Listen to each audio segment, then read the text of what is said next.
The sound of glass shattering echoed through the penthouse like a gunshot. Richard Sterling froze at the top of the marble staircase, his silk robe brushing against the polished rail. It was nearly 3 o'clock in the morning, and his mind instinctively searched for intruders. Few people dared approach the 52nd floor of his luxury tower without permission. He gripped the banister, his jaw tightening. Then a glow. A thin beam of light flickered across the vast living room below. It wasn't the security system. It was a flashlight. Richard descended in measured steps, each one deliberate, calculated. The air smelled faintly of cleaning solvent, sterile, clinical, almost offensive in a home worth $30 million. And then he saw her. On the floor, surrounded by neatly stacked rags and an abandoned mop, sat Kesha Williams, the cleaning lady.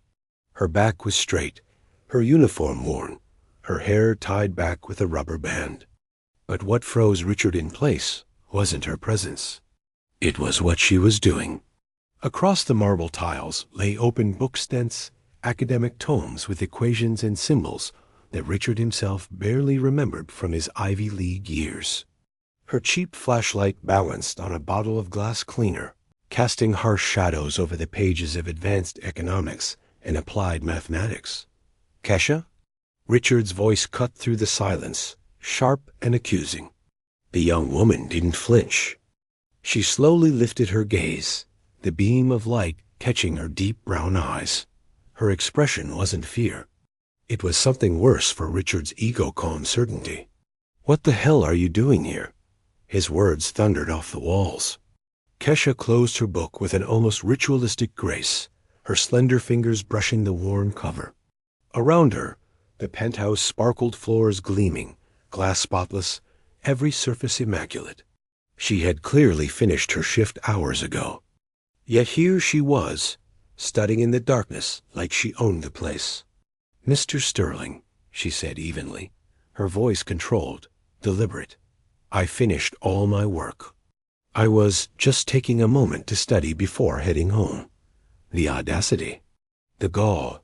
Richard stepped off the last stair, his bare feet silent against the marble. His silk robe hung loose, the embodiment of luxury against her uniform, worth less than his cufflinks.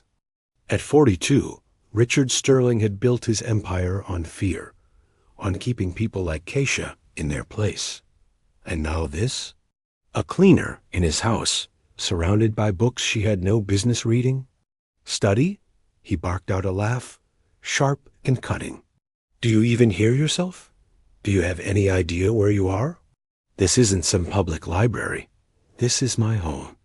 I pay you to clean floors, not to play student." Kesha didn't move. She placed her $5 calculator back into her worn bag, her motions slow, deliberate. There was something hypnotic about her composure, like someone who had weathered storms that Richard Sterling's money could never shield him from. "With all due respect, sir," she replied, her tone still level. "I leave this house spotless every night. Tonight is no different." Her calmness was gasoline on Richard's fire. For 6 months, Kesha had been invisible, just another employee, a shadow passing through rooms. He barely noticed her existence. But this? Finding her here, bathing in his silence, daring to use his home as a classroom unforgivable. Richard loomed over her, letting his height and presence press down like a weight. "Listen carefully," he hissed. "People like you have a place in society. Don't pretend you're something you're not. It's pathetic." The words hung heavy, cruel, designed taut. But instead of shrinking, Kasha's eyes sharpened. For the first time in years, Richard Sterling, the ruthless CEO feared in boardrooms across the city, took an involuntary step back. It wasn't rage she projected. It wasn't defiance. It was something far more dangerous. Certainty. "People like me," she repeated softly, each word deliberate, carved into the silence. "Interesting perspective, Mr. Sterling." He narrowed his eyes. "You're fired." The words came cold, absolute. "Pack up your things and leave. and don't expect a reference. Kesha rose with unhurried grace, gathering her books as though the command meant nothing. She turned toward the door, but before leaving, she stopped. Slowly, she looked back at him with a smile so faint, so enigmatic, it unsettled him to his core. "Have you ever heard the saying," she asked, her voice low but steady, "about never underestimating the ones who are always watching?" Richard's chest tightened. He opened his mouth to respond, but she was already gone, leaving only the echo of her words, ricocheting against marble and glass. For the first time in years, Richard Sterling, man of power, master of empire, felt the unsettling chill of doubt. The next morning, sunlight spilled across the penthouse, but it brought no warmth. Richard stirred in his 1,000 thread-count sheets, restless. The memory of the night before replayed endlessly in his head. Not the insubordination, that was trivial. He had destroyed dozens of arrogant employees in his career. What haunted him was that look, that quiet, suffocating calm, as though she knew something he didn't. Ridiculous, he muttered, adjusting his Italian tie in front of the mirror. She's a cleaner, nothing more. But irritation gnawed at him like termites through wood. By the time he reached his office downtown, the feeling had evolved into a distraction he couldn't shake. "Mr. Sterling?" His assistant, Janet, stepped into the office with hesitant footsteps. The cleaning agency called. They wanted to know why Kesha Williams was dismissed. Apparently, she was their highest-rated employee. "Reason?" she asked carefully. Richard scoffed, swirling a glass of bourbon, though it wasn't even noon. "She didn't know her place. I caught her in my home, pretending to be a student. Unacceptable." Janet paused, uncertain. What was she studying? Richard's face twisted in disdain. "I don't care if it was cartoons or calculus. These people don't belong in books. They belong on their knees with a mop. And I won't tolerate." He stopped mid-sentence, his fury pulsing too raw, too exposed. Janet blinked, nodded quickly, and left. But the seed had been planted. The very idea that someone beneath him dared aspire to something greater, it shook him more than any corporate rival ever had. Meanwhile, across the city, in a cramped public library that smelled faintly of dust and old paper, Kesha Williams sat at a wooden desk. Around her, folders and handwritten notes sprawled like a battle map. She wasn't crying. She wasn't broken. She was building something. Something dangerous. Something Richard Sterling could never have imagined. The mop slipped from Kesha Williams's hands, the bucket of water tipping, spilling across the polished marble floor like a silent betrayal. She dropped to her knees immediately, panic flooding her chest, scrubbing frantically with the frayed rag before anyone noticed.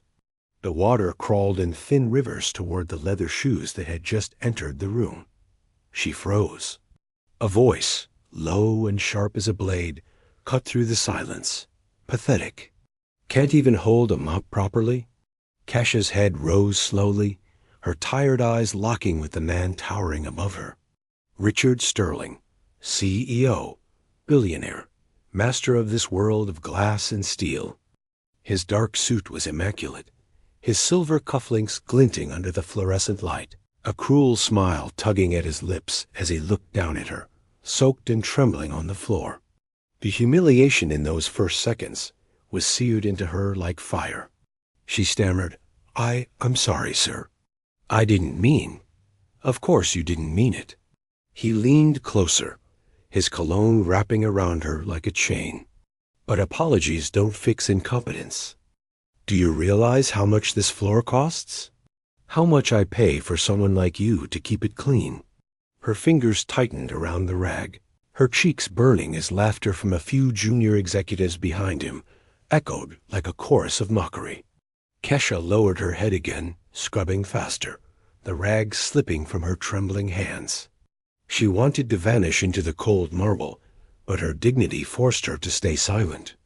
Richard straightened, his voice booming across the vast lobby. "Ladies and gentlemen, This is why some people stay where they belong on their knees, cleaning up other people's messes. A burst of laughter followed, and Kesha felt her throat close.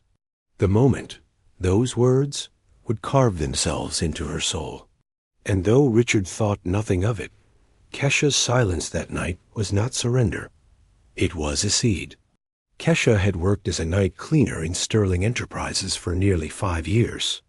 The skyscraper was a monument to Richard's empire, 40 floors of glass, power, and secrets. She moved through it like a ghost, pushing her cart past closed doors where men in suits decided fates of people like her. But Kesha noticed things. She always had. Little details others ignored. Papers left carelessly in shred bins. Conversations half-finished when executives assumed she couldn't understand. Files forgotten on glowing computer screens. She was invisible, and invisibility had its uses.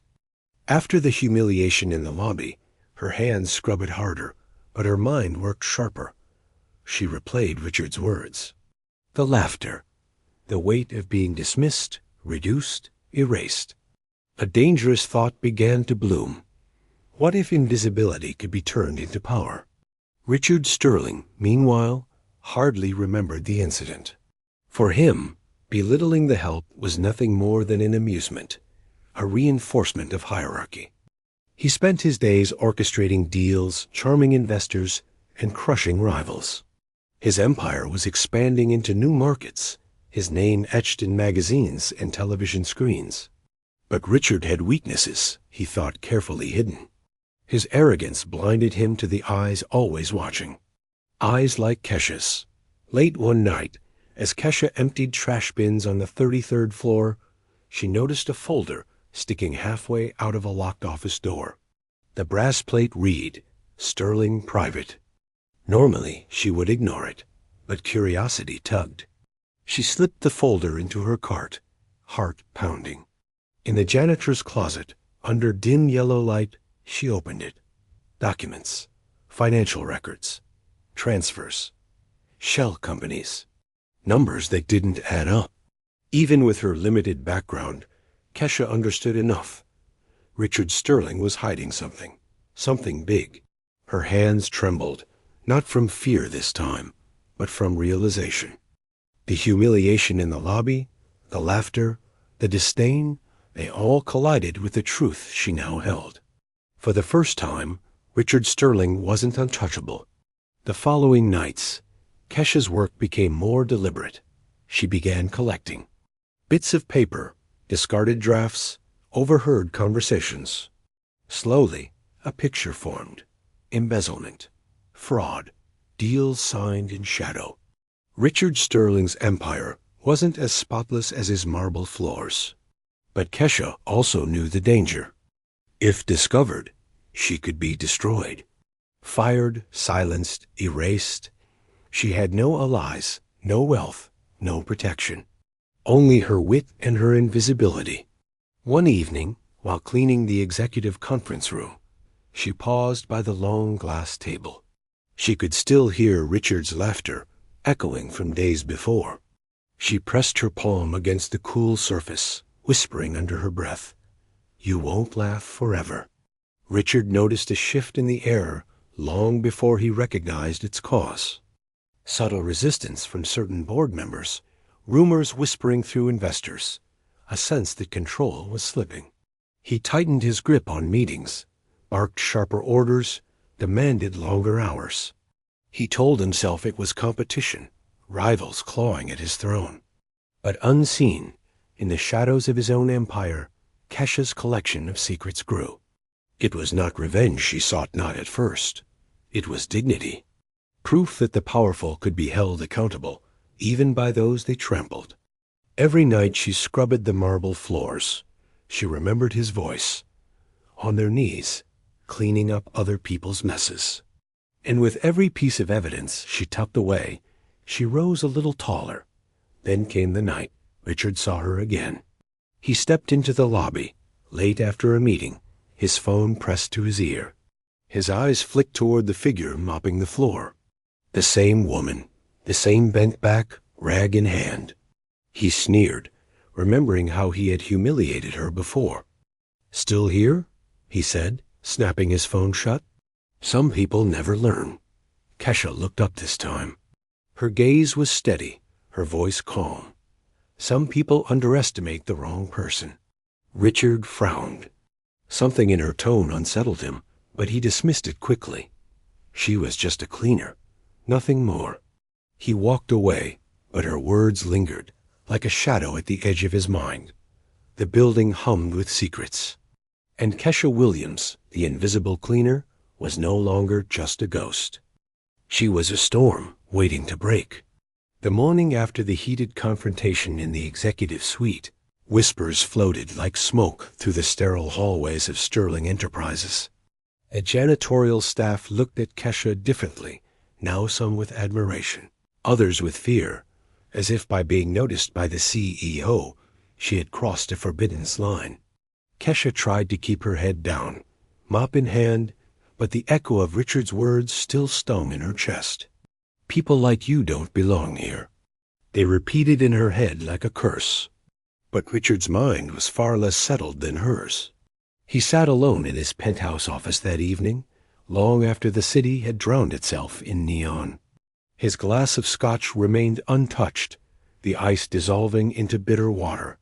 He couldn't shake the image of Kesha's eyes, those defiant eyes staring back at him, as if she saw something in him he desperately wanted to hide. For the first time in years, he had lost control in front of someone who wasn't an investor, a partner, or a board member. She was a janitor, invisible to everyone else. And yet she had seen him. Richard clenched his jaw. He couldn't allow it. Weakness in his world was blood in the water, and sharks always circled. He needed to reassert dominance, not just for himself, but for the empire he had built on iron rules. And so he made a decision that was both reckless and cruel. He would test her, push her, corner her, until she broke or disappeared entirely. He convinced himself it was necessary. Deep down, however, it was fear disguised as power. The following day, the trap began. Kesha was reassigned from her usual midnight cleaning shifts to the high-profile boardroom floors. It wasn't unusual for staff rotations to happen, but the timing was suspicious. She walked into the boardroom with her cart and supplies, only to find Richard seated at the long mahogany table, his suit jacket slung over the back of his chair. The room smelled faintly of cigars and money. His gaze pinned her as soon as she entered, the way a predator measures distance before the strike. "You're late," he said coldly, though she wasn't. "In my world, lateness is a form of disrespect." Kasha steadied her breathing. "I came as soon as I was told, Mr. Sterling." He leaned back, steepling his fingers. "Do you know why people like you are tolerated in places like this? Because you're supposed to be silent, invisible. You scrub, you polish, you vanish. But yesterday," his eyes narrowed, "yesterday you forgot your place." Her throat tightened, but she refused to bow. "Yesterday, I was doing my job. You were the one who cornered me." Richard smirked, but his jaw twitched. "You think this place owes you something? That I owe you something? Let me remind you, Ms. Williams, this company was built on perfection. I demand it from my executives, my assistants, my cleaners. One mistake, and the whole structure collapses." Kesha held his stare, though her hands trembled on the handle of her mop. "Then maybe the structure was weaker than you thought." The words slipped out before she could stop them. The silence that followed was suffocating. Richard's eyes blazed, a storm barely contained. Yet beneath the fury was something else, something like recognition, as though a mirror had just been shoved in his face. He waved her off with a sharp gesture, but as she cleaned the room in silence, she could feel his gaze never leaving her. That night, Richard couldn't sleep. Memories clawed their way out of the vault he had locked them in years ago. A cramped apartment, the sound of his mother coughing through thin walls, the shame of coming to school in second-hand clothes. He had climbed out of that hole by sheer force, by swearing he would never again be humiliated. And now here was this janitor, this woman, with nothing daring to talk back, daring to remind him of the very shadows he had buried. It enraged him, but it also unsettled him in ways he couldn't name. He began to investigate her, discreetly at first pulling employee files, asking subtle questions. But Richard Sterling was not a man who did things halfway. Soon he knew Kesha Williams's entire life story. The small apartment she shared with her younger brother Marcus, the hospital bills piling on her kitchen table, the night classes she sometimes attended after finishing her shifts. He knew about the father who had abandoned her, the mother who had worked herself into the grave. He knew more about her than any janitor should ever warrant. And in those details, Richard found something terrifying. He saw himself as old self reflected in her struggle. The hunger, the defiance, the refusal to break, even when the world demanded submission. It infuriated him because it made him feel exposed, vulnerable, human. Qualities a man like Richard Sterling was never allowed to display. Weeks passed, and the tension escalated. Every encounter between them was a battlefield of unspoken words and sharp exchanges. The staff noticed. Rumors spread. Some whispered that Richard had taken a personal interest in the janitor. Others predicted she would be fired any day. But Kesha kept working, silent on the outside, a storm on the inside. She had no choice. She needed the money. Still, each night she left the gleaming glass towers of Sterling Enterprises. She carried the weight of his scrutiny on her back. Then came the night everything shifted. Kesha was cleaning the executive lounge, alone as usual, when she stumbled upon a folder left carelessly on the table. It bore the Sterling Enterprises seal. She should have ignored it. But curiosity, that dangerous spark, urged her forward.